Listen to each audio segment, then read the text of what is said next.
order to give back to the future. And we have a saying, we plant seeds, not trim trees.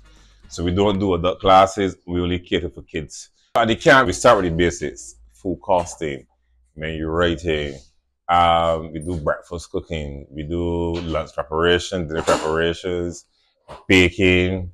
They learn the basics first. This is actually my third year at this camp, and all the years before that have been a good experience. The first time was because I wanted to learn about cooking, to make different meals, just get more knowledge on cooking. Every year, chef just makes it just gets better each year. So that's why I decided this time I should come to this camp. I've never done like butchery, so that was definitely a first for me, and it was interesting to see the chicken and how it was cut and prepared before we eat it. With the fruits and the vegetables, they incorporate that into the meals.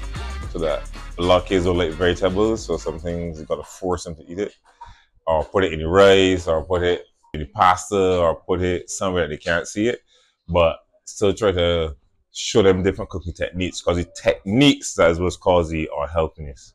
So let people have fry, deep fry instead of baking or shallow frying or pan frying with no extra saturated fats.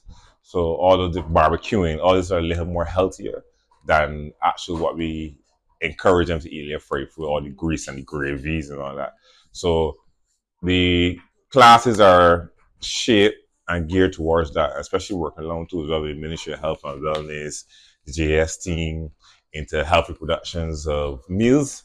That's what we like to push here at Cook Caribbean. One dish that really stood out to me, because chef is always thinking outside the box, is we made a breadfruit cake, and that we had to roast the breadfruit and then mash the breadfruit meat and turn it into a cake, and it tasted very good. I think it's important to eat healthy because what you eat, you say what you eat is what you are, and what you eat can really determine even your mood, your energy levels, and I think it's better to eat healthy and not be sour.